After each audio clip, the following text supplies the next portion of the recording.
Hello everyone, thank you for watching and welcome back to my channel. Today it's a little different because I wanted to show you some things that I do in the ways that I repurpose things that I've found from the Goodwill. And I'm going to be honest with you, most of the things you see around me is stuff from the Goodwill. I repurpose things, I am very frugal with what I find, as well as liking to save money anywhere that I can. One thing I like to use is the repurposing in a Christmas decoration, and then this time I'm going to do it with a tree. I actually found a beautiful Christmas tree last year, and it did not have all of its lights working. I'm assuming that's why the person donated it, and I picked it up for $50. So I'm going to show you the tree. I'll kind of go over some of the things that I did in order to remove all of those lights, because it was quite tasking and it took a lot of details in order to get all of those lights off of there. But I want to show you this because it's a perfect way to know how and what you can do with that repurposed tree, and the way that some of those lights and everything can still be hooked up, but obviously you've reinstalled them. So let's go right at it. I'm going to pull up the tree, set it up right here where I'm standing. I'll probably be removing some of these things because I'll be repurposing some of those in a different area, or perhaps just not at all for this time of year. Okay, let's do this. Okay everybody, I've got the tree right here still. I'm going to set up the base and everything, but first I wanted to show you some of the things that I had to do in order to take off all the lights. Every single light has something like this attached to it. Hopefully the camera is focusing on it. Zip ties and these little like horseshoe shaped things that actually clip onto the branch and hold the lights onto the tree. So if you remove all of those things, and I mean there's billions of these little zip ties, but if you remove them all, you can actually disassemble all of the lights from the tree and still repurpose the tree. So that's exactly what I did.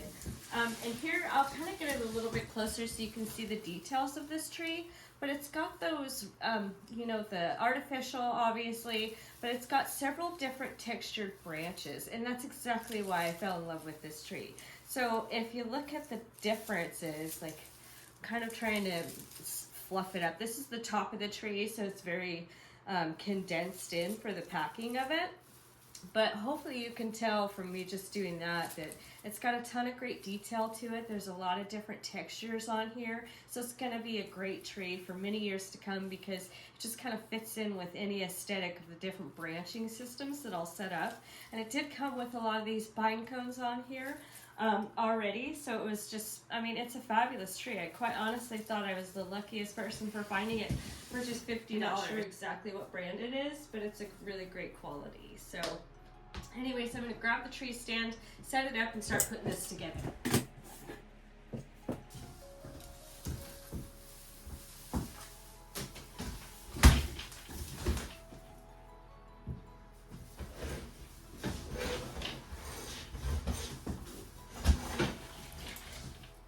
Okay, so I've got the bottom part in right there. The first thing I want to say, you guys, is go ahead and fluff this part of the tree before you put the rest of it together. Like, don't waste your time trying to have this tree all up in your face while you're trying to fluff it up. Go ahead and do it right now. You've got the bottom part of it on, you can see it, it's completely exposed. It makes it so much easier. Just come along here and literally like pull the branches up, pull them out, pull them up, pull them out, like you want that 5-finger spread. I used to do decorating for a lot of my retail design and merchandising jobs. So when I worked for a Kmart and Sears Corporation, they actually had me doing a lot of the Martha Stewart line, because Martha Stewart at that time was being carried in Kmart and Sears. So basically, I was absolutely thrilled with setting up all these trees, and I was the go-to person for going to the different locations and setting them all up, which I absolutely enjoyed, because putting, you know, 300 too many trees, too many decorations on a tree is my kind of jam.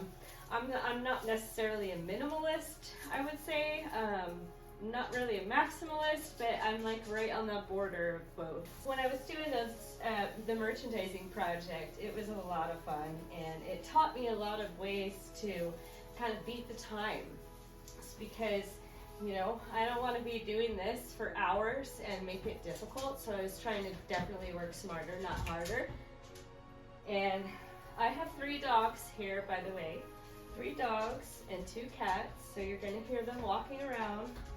And you'll probably see me kind of give them the sign of get your butt back out of there. They somewhat know to stay out of the way when I'm doing my weird projects, but you can't force a dog to listen all the time because they're just curious. So they may come into it and they may not. But here, nonetheless, as I've got this fluffed up, you can see how much easier it was to do that right now, because when I put the next level on, you'll see how much higher it is. So I'll probably speed up the video just so you don't have to see me do this whole thing. It's very self-explanatory. Let me do this real quick, however. Go a little closer and you can see those fine details. Okay?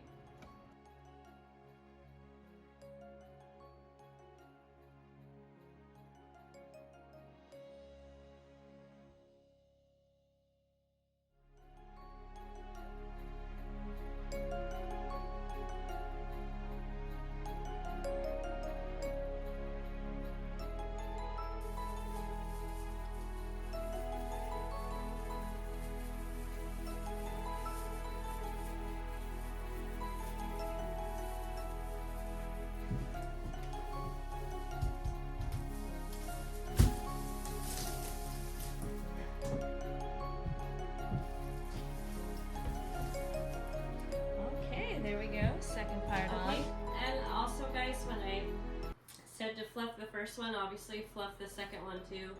The top isn't necessarily in your face, but it's easier to see down into the tree without that top there because it's really thick.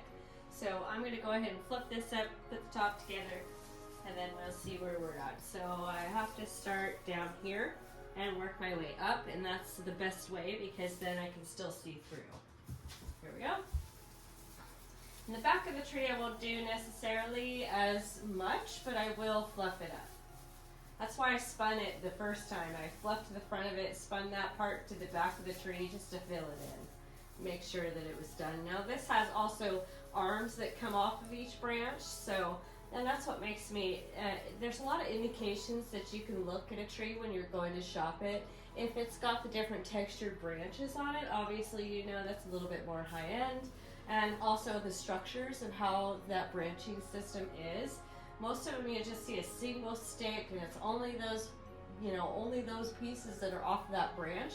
It doesn't usually have a second branching, so it's more like this one.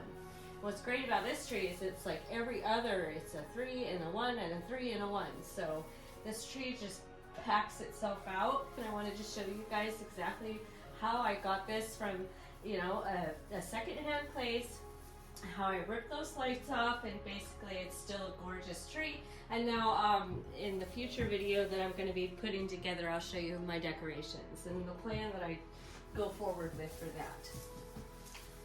Okay, here we go. And I wear long sleeves. I don't necessarily wear gloves, but I've been at this for a really long time, so I'm familiar with grab at the back of that branch, don't go in it like this. So I start to the back and then work my way back forward. That way I'm not necessarily always fighting my way back to these tips that I've already pointed outward. Just kind of little tricks that you learn as you do it. And you definitely pull some branches down and bend those tips up. Give it that scaling look, you know? So kind of watch how I do this one.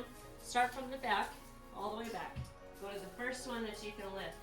Start lifting them in several different directions.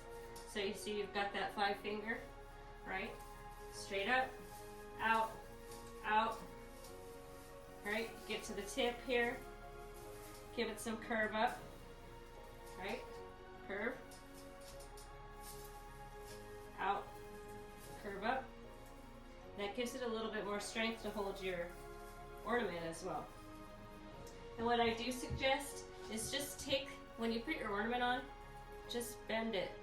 Hold the ornament right there. Shake the heck out of the tree, you know that nothing's gonna fall out. Okay? That's how I used to do it for retail. Okay, I'm gonna try and spin this.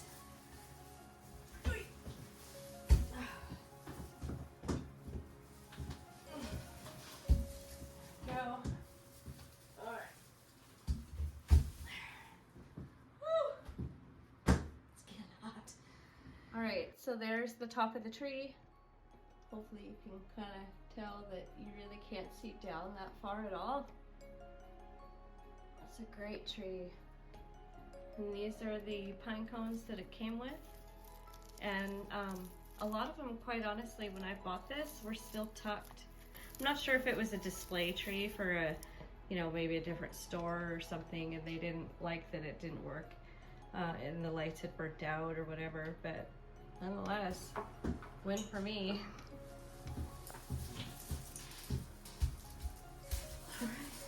So sometimes you can catch this too and like have it hold that branch up, being that you're stuck with what you're stuck with here as far as space to work. So once I get this fluffed up, then I can unravel those other ones and pull them down. So I don't worry about pulling everything right away. I just kind of work from the bottom to the top.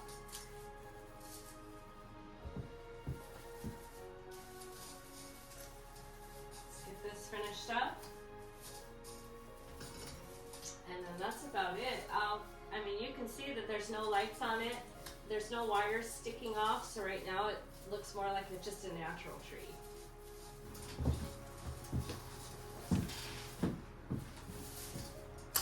Oh, let me show you the plug real quick. Right there. Yep. So that's the plug. You can put your any Christmas lights into it.